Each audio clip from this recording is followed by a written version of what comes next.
And with Pantherlily, they have grown to some extent. Like, they have gotten a lot bigger. Gajeel looks more muscular. Pantherlily looks more muscular. And I can't wait to see what Fairy Tail produces out of those two. I'm actually very shocked he joined the council. The magic council that's supposed to kind of rule over the magic world, or at least determine some of the laws, put down the bad enemies, make orders and stuff. I'm surprised he joined that. Because Gajeel never came across as a guy who'd like go out there and sign some paperwork. I want to protect the world. I want to do this. Like, he doesn't seem like that type of guy. He always seems like the kind of laid-back guy who will let things happen and then he'll take care of them as they go along, but now he's finally taking care of shit from the start. I mean, Gajeel was informed by one of the other council members that Grateful Buster is indeed a part of this Avatar group that they're about to fucking arrest, and Gajeel said, I don't care. Arrest them all. Like, I don't care. What does that got to do with me? And you could look at that in two ways. We obviously know Gajeel never had the closest relationship with Gray. Those two were never ride or die with each other. Even though Natsu and Gray get into a lot of arguments, you could totally see Natsu cares so much more about Gray than Gajeel ever did. Kind of makes me feel like Gajeel would be one of the hardest members to bring back into Fairy Tail if he's reacting this way to somebody who's a part of his guild. Gray was once his guild member, and for him to just not even think about it, let me just arrest him at the spot, it shows me that Gajeel is not only serious about this council position, but he is set in stone with his form of justice. At the end of the day, Gajeel's side is the council. It is not Gray, it is not the Avatar, it's not even Fairy Tail. Otherwise, he would have gave a lot more thought to arresting Gray when informed about Gray being a part of this Avatar group. Pretty scary, right? But on the other fucking hand, this sets up for one of the greatest fights in Fairy Tail, and let me explain. Right now, we have Natsu on his way to this abandoned church or whatever. He probably is going to talk to Gray now. If it's even possible to talk to this dude, nonetheless, Natsu is getting ready to confront Gray sometime very shortly, even though Gray seems like he got his own agenda or whatever, and I'll get to that in a second. I think those two will be making a confrontation very shortly, and maybe Gray will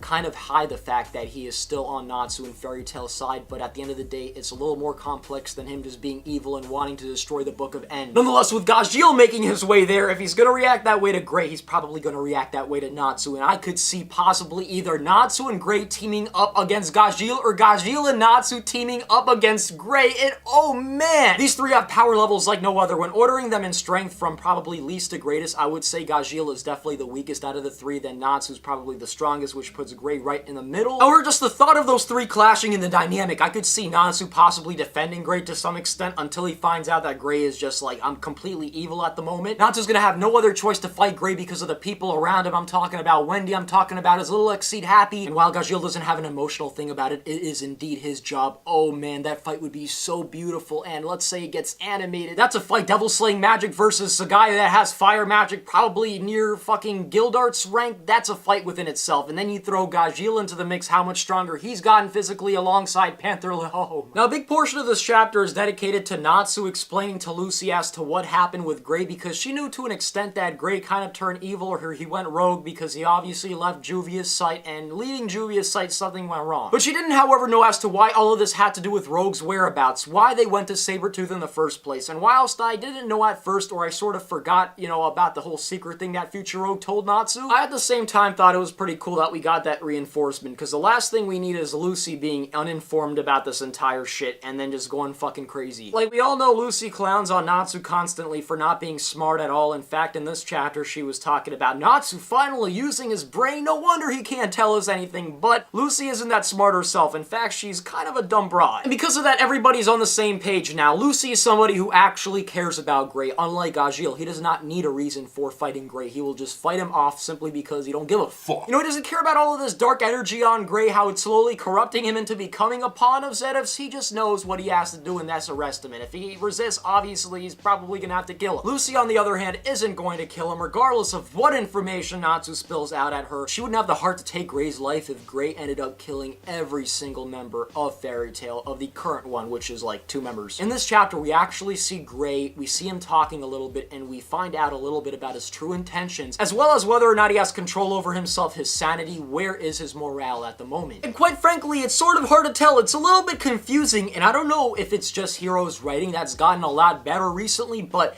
he's really been able to mask some of the characters' kind of motives, what side they're on. I mean, even with Silver, we had a really hard time predicting who he was fighting for. If he was fighting for the demons, if he was Deliora, if he was somewhat related to Gray, if he cared about him because, yeah, he saved Natsu and fucking Yukino from that prison or some shit. But I thought the Silver stuff was a one-time thing. It seems like Gray is going down the road of Silver, and I hear about a lot of Naruto comparisons between the two. Yeah, they're a little bit similar. I mean, obviously Gray related to Sasuke in a sense, but not really. Like, it's common, it's a cliche in shonen for a character to switch sides or something, to only be saved by the other side, return to the normal it's happened in Fairy Tail, so for people to call Naruto, it's stupid. Like, I see the resemblance in one panel when Gray is looking in one direction in a very nonchalant way, talking about the Book of END, how that's his, like, only reason for living or some shit, or at least destroying the Book of END. You could parallel that, contrast that back to the time when Sasuke talks about Itachi in part 1, how obviously Itachi killed off his entire clan. He wanted to revenge his entire clan by killing off his brother. That was his only reason for living. But at the same time, this element's been recycled in the past, even in Fairy Tail with Laxus, with Gajeel in the beginning. So for people to call Naruto, it's dumb as fuck. You can see that there's something else driving him, maybe protecting Fairy Tail from behind the scenes. I know, it's kind of like how Itachi protected the Lee Village and the Akatsuki. If you're gonna rave about this, just rave about shonen in general, because this idea does not belong to Naruto, does not belong to Fairy Tail, is just an idea that's been reused a lot of times, and I'm very excited to see where Gray is going to go with this, because I don't know. He could either be good and just behind the scenes doing dark work. Maybe he wants to put END down because he feels like he can't let Zedef accomplish his goal. His father did his best to kind of stop Zedef from behind the scenes, or at least do it to Margear. And the story of this book of END will be in direct opposition to what Zedef wants with END. He wants to die at the hands of END. So I don't know why Gray is so obsessed with this fucking book, but I do know there's a lot more to this than meets the eye, and of course he looks a little bit corrupt. What about when he starts talking about, I don't give a damn about anything else? It's not that he's good or bad. Gray fucking Uchiha, it's that this dark energy, this dark matter is slowly corrupting him, and maybe they'll use a Lumen Historia type of item to save him. Maybe he himself will work his way around this, but everybody in Avatar looks at this guy like a possible spy. First of all, he has a reason to obviously go against these demons. His entire family was slaughtered by a demon created by Zedef. He doesn't care about none of this prayer bullshit. He's never really shown any evidence of loyalty to Zedef at all,